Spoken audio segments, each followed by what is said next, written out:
While I'm in the dressing room, 5 minutes before I come out, my gloves are laced up. I'm breaking my gloves down. I'm pushing the lever in the back of my glove. I'm breaking the middle of the glove so my knuckle could pierce through the leather. I feel my knuckle piercing against the tight leather gloves on the Everlast boxing glove. When I come out, I have supreme confidence, but I'm scared to death. I'm totally afraid. I'm afraid of everything. I'm afraid of losing. I'm afraid of being humiliated, but I'm totally confident. The closer I get to the ring, the more confidence I get. The closer, more confidence I get. The closer, more confidence I get. All during my training, I've been afraid of this man. I thought this man might be capable of beating me. I've dreamed of him beating me, but I always stayed afraid of him. But the closer I get to the ring, I'm more confident. Once I'm in the ring, I'm a god. No one could beat me.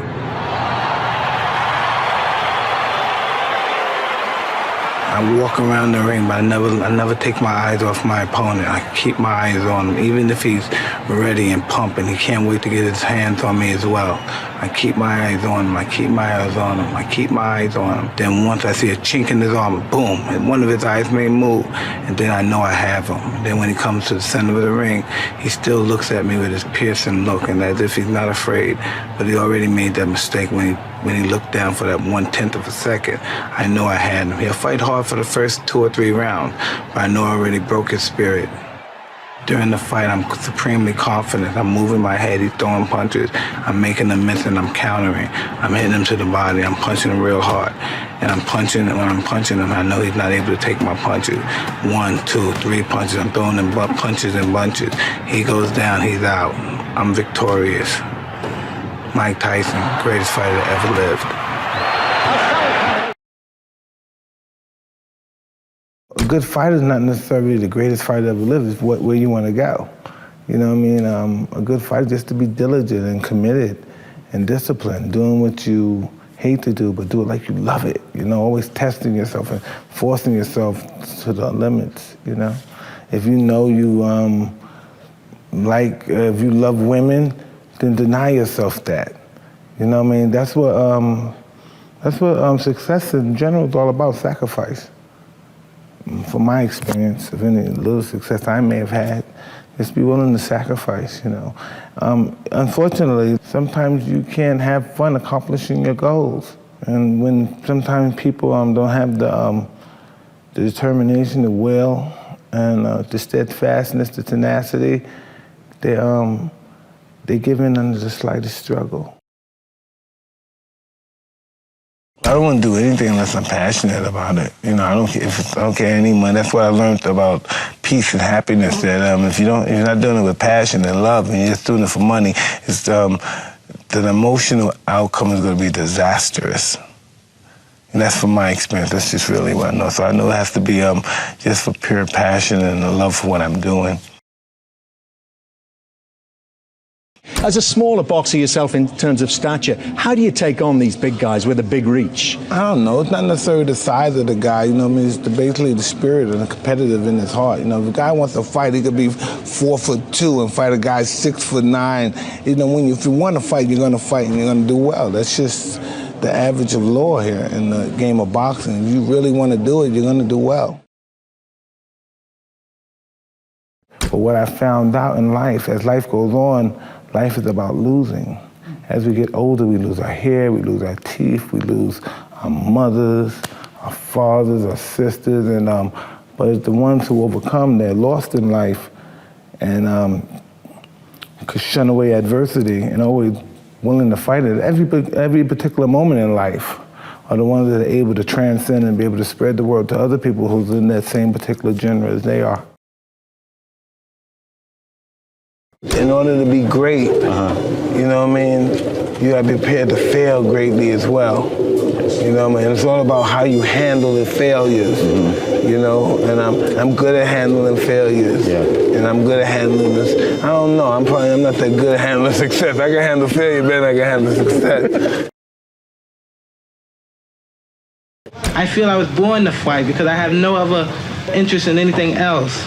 Everybody's a fighter in their own right. You're a fighter, I'm a fighter. Everyone that's in this room, even the newspapermen, they're fighters. But everybody don't get up every morning and run. Everybody don't go to the gym every morning. And everybody don't have enough discipline to wait in the locker room for 2 hours or 3 hours, then go in the ring and do what they've been taught all those years in the gym. And so that's what separates a champion from a mediocre fighter. What about talent? Talent? I don't believe in talent. Well, some people, they have talent. It's good. It helps when you have talent. As long as you have a lot of determination and willpower, that's all you need. And you have to have the will to win. All know about your love for D'Amato. How much of him is in you when you're doing this? I don't know. I'm just not him. Maybe if I continue to do this for another 20 years or so, I may be somewhere in there close to his level of protection of his fighters. But as of now, no, it's not there yet. I'm just not as seasoned experienced as Mr. D'Amato was. You speak of him in the present tense. He's very much with you at all times? Pretty much, yeah. Pretty much. Would you have him as one of the most special people in your life? Absolutely. No one could inspire me as much as he did. You know, if I was discouraged, I say, you know, because sometimes I'm sure in your field, you say, well, really, things may have got difficult, something may happen in your life. I don't want to do this no more. We all go through that. I don't want to do this no more. And he would inspire me to say, hey, this is the route to go. He would inspire me to want to do. Many times I quit boxing.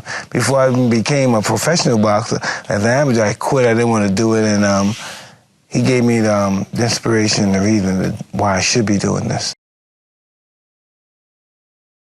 My whole job was just to inflict pain in people's minds. A lot had to do with intimidation factor. Yeah. That's the biggest aspect of anything in life is intimidation. Because once a person who's a great anything is intimidated, he can no longer perform under the high level that he's normally accustomed to working because he's intimidated and he's shut down. Yeah. And listen, I'm the master of that. I put it out, I was going to be the most intimidating athlete in the history of the world of sports. Forget boxing, the history of the world of sports, you know? And you have to be willing. Boxing and sports and everything. And life is all about a bluff. It's almost like playing cards. Life. I say more so than I say shooting dice. Yeah. You know, because you could change dice and stuff, but they can't. They're hard. They can't mold. You know what I mean? You just gotta, if you're just shooting, you shoot. Cards could bend. Yeah. Cards could bend like life. Us in life, we can bend. And even though we got a bad hand, that don't mean we're gonna lose the game. Right. You know what I mean? Yeah. We're going to stay in there, we're going to hold it to the end. And it's the same way in fighting and in life. Because we were born in swallows and sewers and gutters, that don't mean we're going to stay there if we have the desire and willpower, perseverance to be able to endure the pain. Yeah. We got to endure that pain. You know, look at me, everybody likes me now. Yeah. I'm the last man standing. Everybody likes the last man. What will people remember about Mike Tyson 50 years from now? 50 years?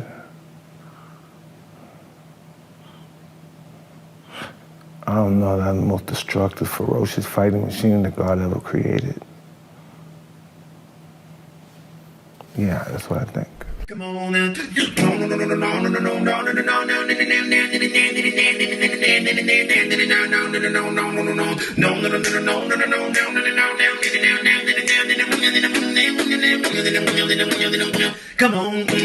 Right.